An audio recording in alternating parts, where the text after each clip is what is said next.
What's up, YouTube? It's your boy Nash here. Welcome back to the channel. Excuse me.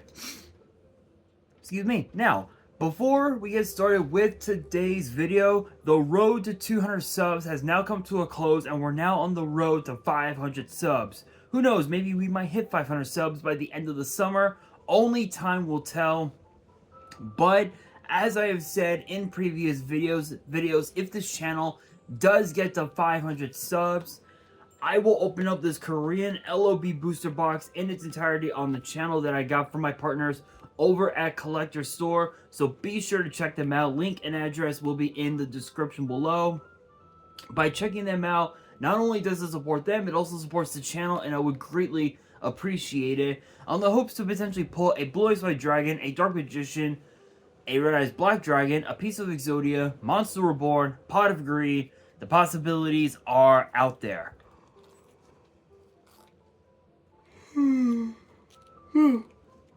Excuse me.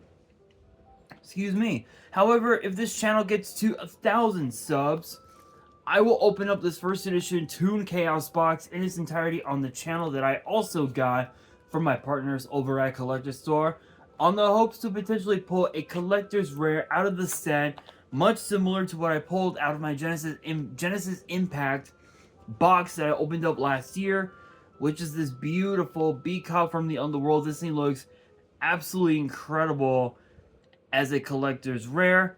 But with that being said, if you guys want to see those boxes get opened, maybe you guys want more episodes of WWE's Biggest Issue, maybe you guys want more episodes of Yu-Gi-Oh's Biggest Issue, deck profiles, card discussions, WWE topic videos, or maybe, just maybe, you guys want some premium live event predictions and results.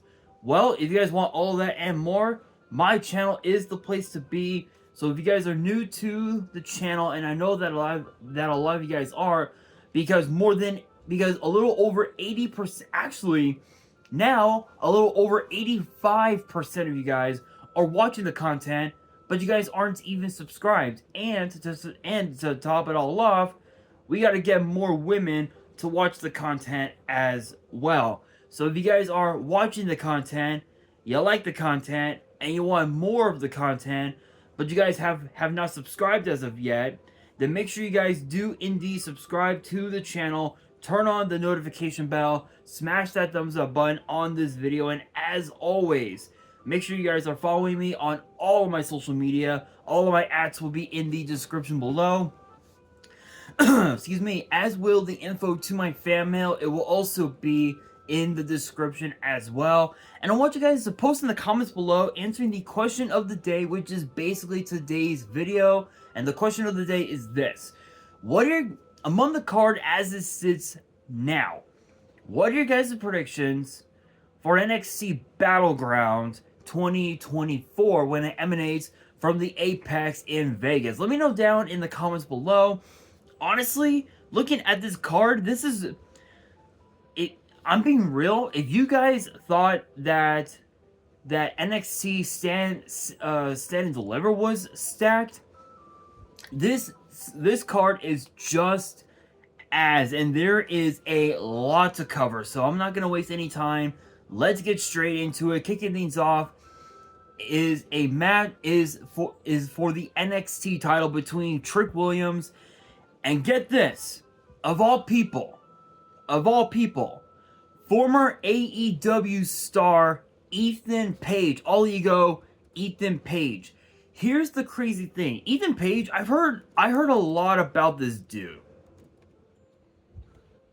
I have heard so much about all ego Ethan Page. This guy is literally, he is like one of the most, I wouldn't say one of the most psychotic, but one of the most interesting talents in the entire world. And this guy has had some crazy accomplishments throughout his whole entire pro career. And some of the things that he's done, some of the different championships he's held. Think about this. Alpha 1 Wrestling Alpha Male Championship, Outer Limits Championship, 2-time tag team champion, one with a guy by the name of Josh Alexander, and one, get this, with the current undisputed champion Cody Rhodes, which is insane. Think about this as well. Former Evolve Tag Team Champion with ACH, who was actually once known, was once a part of WWE at some point, mainly NXT, but we all know about that. Former 2-time Impact Tag Team Champion, both times with Josh Alexander. Impact Year-End Awards twice for Tag Team of the Year 2019 and 2020. And also, think about this. Excite Wrestling Heavyweight Champion and International Champion 1 time each. So he's had quite a bit of success outside of WWE. And yes, he was a part of the promotion AEW at some point. At some point, but it wasn't until like just last week that he attacked both. Not only did he attack Oro Mensah and Noam Dar of Metaphor, but he also attacked as well Trick Williams, pushing him into Lash Legend, which we know Lash will be a part of the ladder match to crown a brand new, or rather a first ever NXT Women's North American Champion, which we will talk about later on. So again, Ethan Page has had a lot of success, but most of the NXT universe, myself included, hadn't really seen him compete in the ring whatsoever. So this will be a first for us. But think about this: Trick Williams has been on a huge roll ever since he first became NXT North American Champion. We knew that Trick was gonna be a megastar, and funny enough, he's a megastar. Hang on, guys, let me fix my camera. The angle. There we go.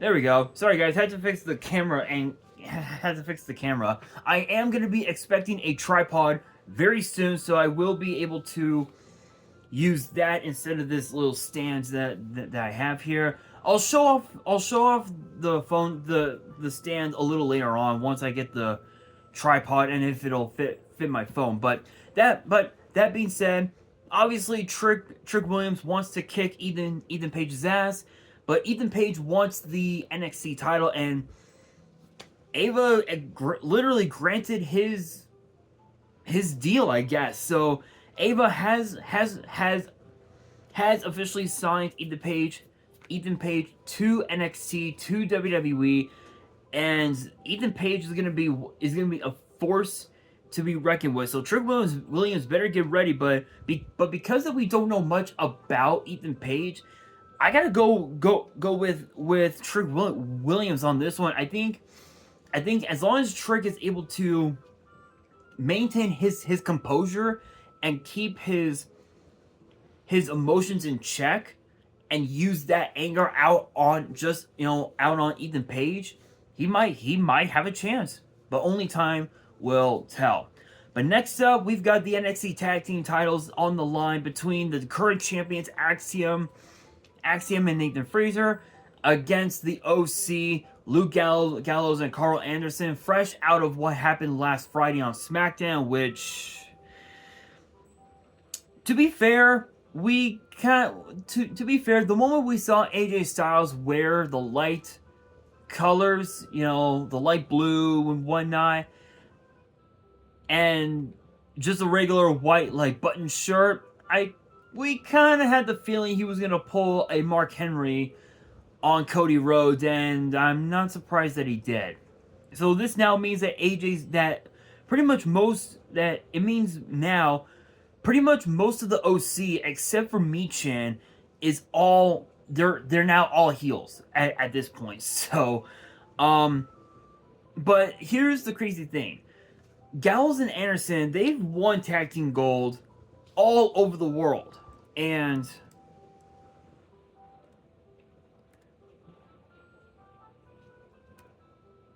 the crazy thing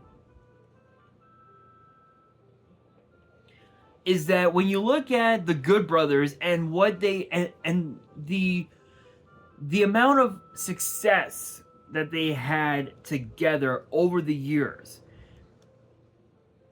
think about this. They signed with WWE right after WrestleMania, literally just right after WrestleMania, which is absolutely insane.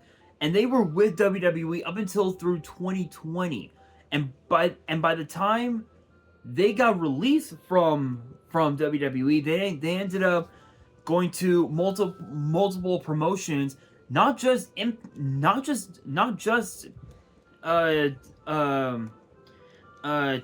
but also other promotions, such as AEW, headed back over to New Japan, and now they're a part of WWE once again. And think of all of the tag team, think of all the accomplishments that they've had together. TNA World Tag Team Champion 3 times, 3 year-end awards for Finishing Move of the Year, which was the Magic Killer, Moment of the Year 2020, which was debuting on Impact at Slammiversary, shared with the other returns and debuts from that night, which I believe was the return of AJ Styles. I believe he made a vignette, I think he made a cameo, shooting a video, I think. And then of course, Tag Team of the Year, New Japan, never openweight champion, obviously Carl Anderson, 3-time IWGP Tag Team Champions. And then of course 2-time Raw Tag Team Champions, and 2019 Tag Team World Cup Tournament, World Cup Turmoil. So they've held a combined total of, let's see, 3, 4, 7, 9. They have won 9 tag team titles together, which is insane. And the only tag titles that they have never held in their careers together are the NXT tag team titles. Don't get me wrong. I'm a big fan of both these teams. Excuse me. Especially Axiom and Nathan Frazer. The problem is after what happened last night on NXT, right before it went on the air, when Gallows and Anderson attacked Axiom and Frazer in a concession stand, mind you. I think the advantage is definitely going to go to Gallows and Anderson experience wise. But think about this: Axiom and Frazer, they've been a part of WWE for only a couple years now, and one could assume that they could end up walking away as tag team champions. But I don't see that happening. I really don't see Axiom and Nathan retaining their titles. My prediction, I think it's going to be Gallows and Anderson, solely because they were able to gain the upper hand last night on NXT before the show went on the air, and they basically they've proven that they have what it takes to be NXT Tag Team Champions. And when they become champions, I can almost guarantee you that they'll be champions for quite some time. So it'll be interesting to see, but my money is on the Good Brothers. Next up, for the first time ever in in an NXT PLE, we got NXT Underground between Lola Vice and Shayna Baszler. Obviously this pretty much escalated last week, a couple weeks ago, where Lola Vice and Shayna Baszler lost a match against Natalia and Carmen Petrovich, and Lola Vice was like, "Nope, I'm not having it. You lost the match for us. I'm gonna kick your face," and that pretty much led to right now. So here's the thing: both of these women have black belts in judo, in so many different like fighting styles, like judo and and Brazilian jiu-jitsu and whatnot. But they're both former MMA stars. Funny thing is that I believe Lola Vice was was a part of Bellator, if I remember correctly. Yeah,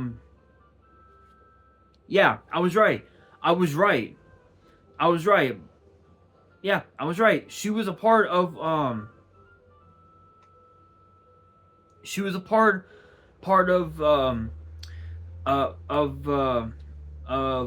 Bellator for quite some time, and then Shayna, I believe, was a part of the UFC along with Ronda Rousey. Yeah, yep, I was right. UFC, and funny enough, she was a part of the Ultimate Fighter at in all the way back in 2013, and I think I remember that. I think did she win that one? I don't remember. But think about this. You look at Lola Vice and who she was trained by in terms of WWE. She was trained by the coaches at the Performance Center, and she was also trained by a woman named Sarah Amato, who was a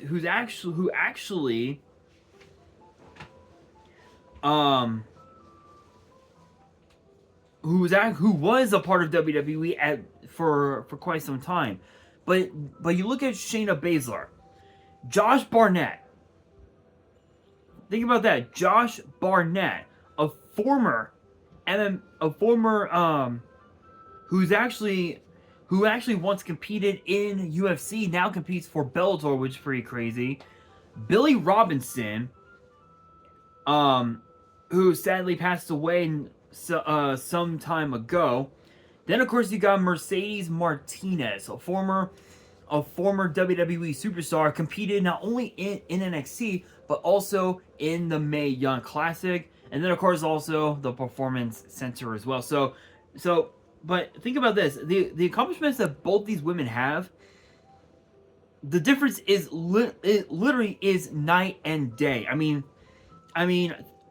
think about this. Her time in professional wrestling, absolute intense wrestling, AIW Women's Champion, DDT Pro Wrestling, Iron Man Heavy Metalweight Champion.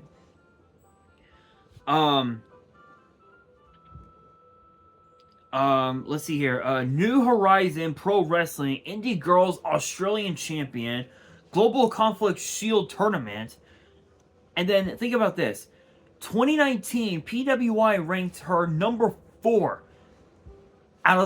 in the top 100 female wrestlers in 2019, and then also 2021 with Nia Jax ranked at number 24 in the top 50 tag teams, which is incredible. And then also you look at her time in WWE: 2-time NXT Women's Champion, 3-time Women's Tag Team Champion, 2 with Nia Jax, and of course one with Ronda Rousey, and then of course NXT Year in the War for Female Competitor of the Year, which is incredible. So, and then of course too, Lola Vice, I think she has quite a bit of accomplishments in her own right, which again, which is the women's breakout tournament from last year. But her MMA record is 4 wins, 1 loss, 2 wins by knockout, 2 wins by decision. So think about that. That's pretty crazy.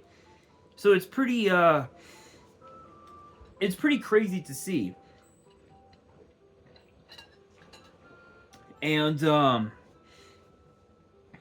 what I find so unique about this is that they both have MMA backgrounds, and that's why Shayna wanted NXT Underground, was because of that. But who wins? I mean, to be fair, given the fact that Shayna Baszler has had more success in WWE than Lola Vice has, you would think that it would go to, that the victory, in my opinion, would go to her. Some would also say that the victory could go to Lola Vice, but when you look at MMA, Lola Vice only had 5 matches. Shayna Baszler has had 26, 15 wins and 11 losses, 1 win by knockout, 13 wins by submission, and 1 win by unanimous. Think of the women that she defeated from her time in UFC, or rather in MMA. Sarah D'Alio, Elena Maxwell, Adriana Jenkins, Alexis Davis, Megami Yabushida, Keiko Tamai, Jennifer Tate, Jane Finney, Samantha Gavir, Roxanne Modafferi, and also Tina Johnson as well, which that was her first fight, which was all the way back in 2003. Excuse me. So she's been a part of MMA since 2003, which is pretty cool. Which is pretty fucking cool.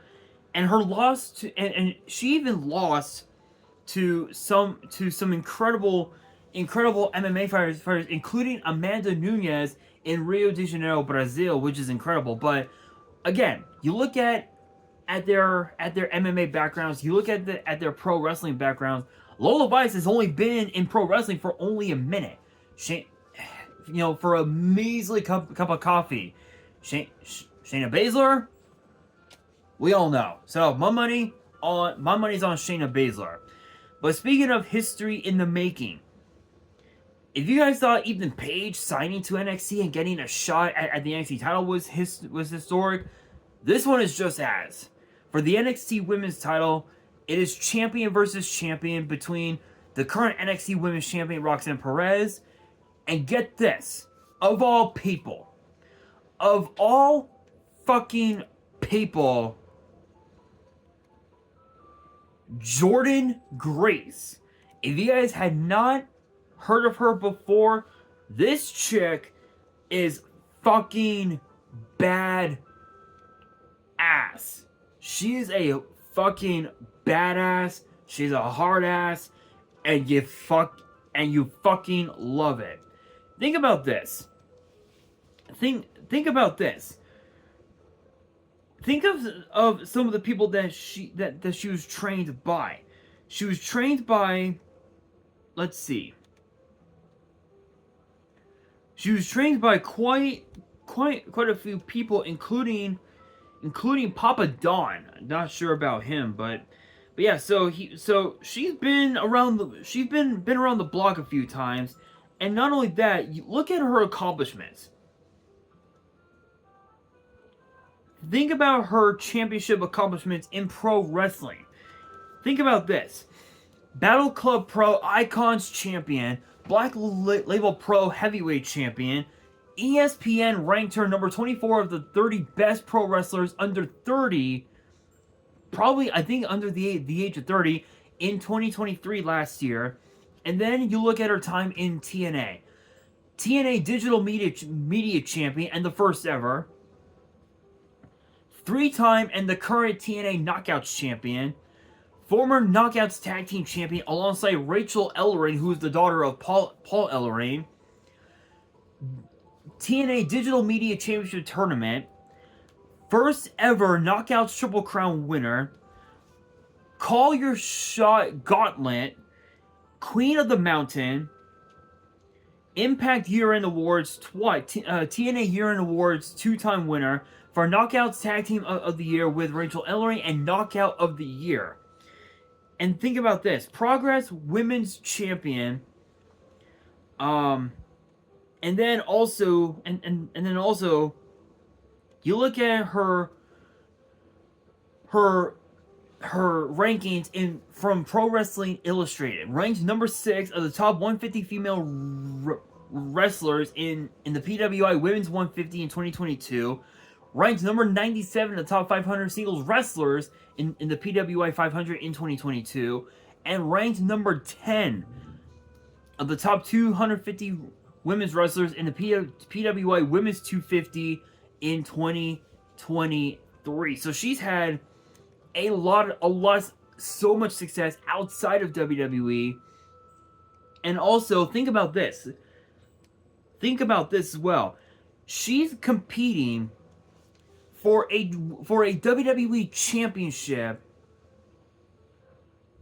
even though she's signed to another pro wrestling company. And funny enough, I was gonna talk about this in tomorrow's video, but I figured you know what, I'll bring it up right now, which is basically the future of the relationship between both NXT and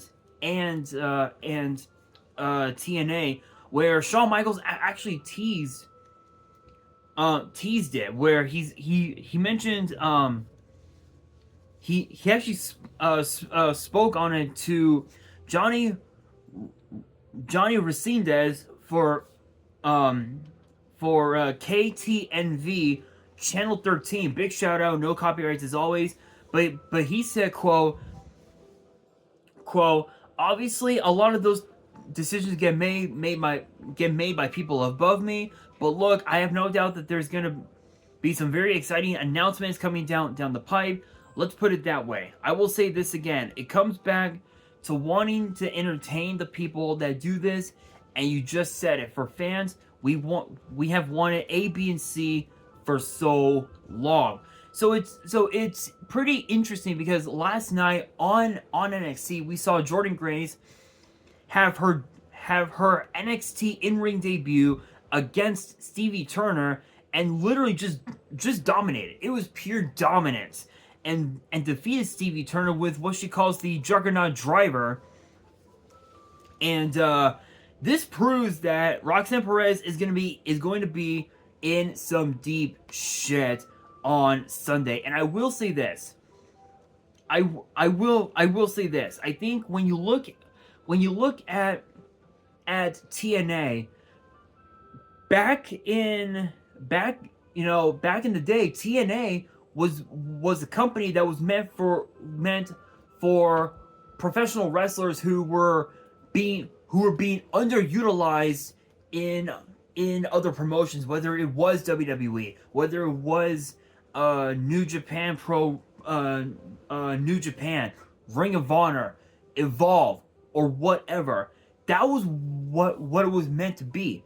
Look at guys like Christian, guys like Jeff Jarrett, who actually started TNA back in the day. Guys like R-Truth, guys like the Dudley Boys, Tommy Dreamer, Snitsky, Ezekiel Jackson. Who else can I think of? The New Age Outlaws, Booker T, Kurt Angle, even also AJ Styles, Sting, all these guys who either got their start in WWE or came to WWE from TNA, got their start in TNA, which is pretty crazy. So it's interesting to finally see TNA finally finally start a business relationship with WWE, and I fucking love it. But Roxanne Perez, again, she's going to be in for one hell of a fight because Jordynne Grace is a tough chick. And if you guys saw what happened last night on NXT, you guys already know what's up. You guys already know what's up. It is going to be one hell of a matchup. But, honestly, I would love to see Jordynne Grace become the only woman in WWE to hold both the NXT Women's title and the TNA Knockouts title. My opinion, I think it would be pretty good, pretty cool to see. But Roxanne Perez, I mean, you guys saw what she did at Stand and Deliver. Literally just doing whatever it took to take the NXT Women's title off of Lyra Valkyria's hands. I think she might end up doing the exact same thing, but Jordynne Grace has a bodybuilding has a bodybuilding record, if you will, or rather powerlifting. Think about this: World Natural Powerlifting Federation WNPF records. Current Georgia State and national record holder in the squats at 320 pounds, bench press at 210 pounds, deadlift at 355 pounds. Get this, in the 165 pound weight class. Think about that. Think about that. It is incredible. It's incredible. So knowing those accomplishments and just that alone, it's gonna be interesting to say the very least. But I gotta put my money, on Jordynne Grace. I feel like if they're gonna start a business relationship with TNA and WWE and it becomes a permanent thing, best thing to do is to put the NXT Women's title on Jordynne Grace. I think we might end up seeing that. It's very possible, but we will have to wait and see. But my money is on Jordynne Grace. Next up, we have a triple threat for the NXT North American title, the men's title. Sorry, between the champion Obafemi and the challengers Joe Coffey and Wes Lee, who actually randomly, for some reason, pinned Josh Briggs to win the match. And both men got the pin over Briggs, so they both decided. So WWE was like, you know what? Let's just make it a triple threat. So yeah, that's exactly what they did. So crazy thing, we hadn't seen Gallus in quite some time. I think since their suspension, and to be honest, I didn't think that we were gonna see Gallus come back at some point. I think Joe Coffey was out with an injury. It was either him or Mark Coffey. It was one or the other, but I think they all got suspended from something that happened a little over a year and a half ago. So it's pretty interesting to see. But also, this is actually Wesley's first shot at the North American title since he had to relinquish it last year because of a back injury, and honestly, this is interesting because Obafemi is a tough dude. Obafemi had been dominant since he won the men's breakout tournament last year, and I can guarantee you that both Coffey and Wesley are gonna have one hell of a time trying to defeat Obafemi. But Joe Coffey, he's gonna have Gallus bailing him out, and it's triple threat rules. It's triple threat rules, no countouts, no DQ, pinfall or submission takes it. But Obafemi, we saw what happened at Stand and Deliver, where he defeated, not only did he defeat Josh Briggs, but also Dijak.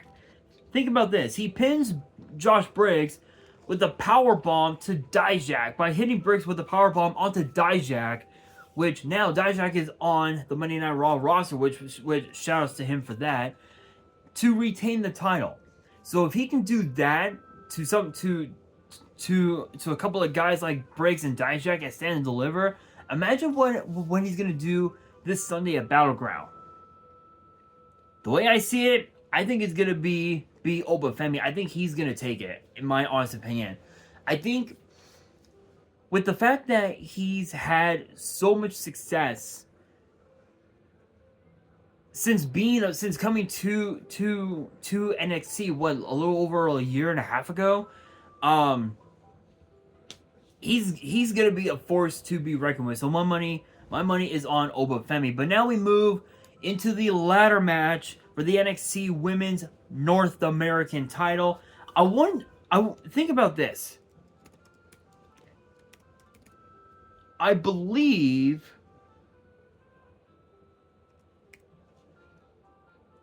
if I remember correctly, I want to say it was NXT TakeOver New Orleans. Yep, it was. Was it? Yeah, it was. I was right. Okay. So going back to NXT to the PLE known as NXT TakeOver New Orleans, all the way back in 2018, where we saw which was the weekend of WrestleMania. Think about this. Think about this. The card featured as follows. We had Adam Cole, Bebe, EC3, Killian Dane, Lars Sullivan, Ricochet, and the Velveteen Dream compete in a ladder match for the NXT North American title. Then, of course, we had Shayna Baszler and Ember Moon for the NXT Women's title. We had the Undisputed Era, the Authors of Pain, and, of course, the team of Pete Dunne and Roderick Strong in the finals of the Dusty Rhodes Tag Team Classic, which was not only for the Cup, but we've also found out that night it was going to be for the NXT Tag Team titles as well, which was insane.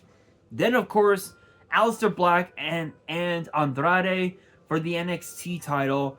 And last but not least, Johnny Gargano, Tommaso Ciampa, unsanctioned, where if Johnny Gargano won the match, which he did, he would be reinstated to NXT. And not only that, on a future episode of NXT, we saw Kairi Sane defeat Lacey Evans, who it sucks that Lacey Evans isn't with WWE anymore. But given the fact that her success in WWE was pretty lackluster, I'm not surprised. But we also saw as well Heavy Machinery, Otis and Tucker defeat Riddick Moss and Tino Sabatelli, which for some reason ended in a no contest. I don't know why. I don't fucking know why. I want to say maybe I think it was because of War Raiders. Yeah, I think it was because of the Viking Raiders. They made their debut there. But anyway, Adam Cole climbed the ladder to become the first ever NXT North American champion. Since that night, think of the superstars who held the title. Think about this.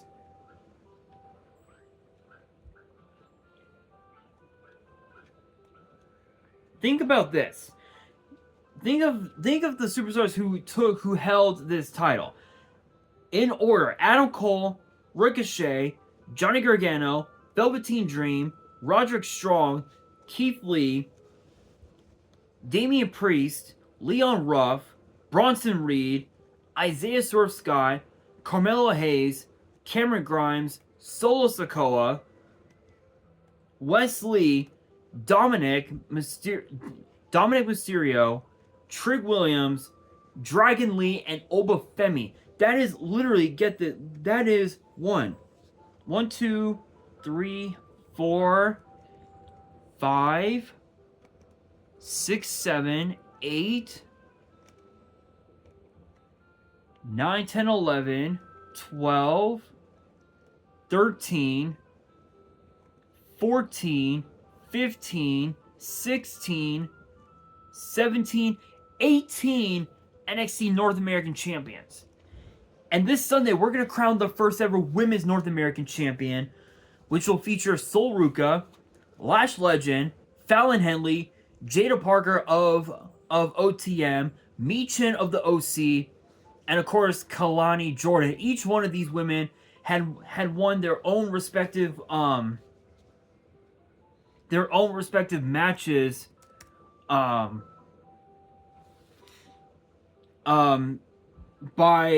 qualifying from the NXT Combine.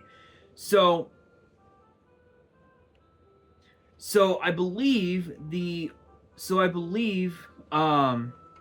saw Sol Ruca and Lash Legend defeated Izzy Dame and Ivy Nile respectively. Fallon Henley and Jada Parker defeated Thea Hale and Brindley Reese respectively. And then, of course, Michin and Kalani Jordan defeated Tatum Paxley and Ren Sinclair respectively as well, all to qualify for this ladder match. But the thing is, it's a ladder match. You don't really know what kind of chaos you're going to get, because it's exactly that. It's going to be pure chaos. And we don't really know who's going to, who has the upper hand in this matchup. But funny enough, Michin has been in more ladder matches than all 5 of these women combined. So normally Michin would have that upper hand over the rest of them. But think about this: Sol Ruca and Kalani Jordan are both athletically gifted, as is Lash Legend. In fact, I think Lash Legend was once a part of the women's NBA, the WNBA at one point in her career. So it basically comes down to who wants it more. And honestly, I think it's Michin. I think it's Michin. I think if you want to start a brand new era in NXT post Stand and Deliver, you gotta give the NXT Women's North American title to Michin.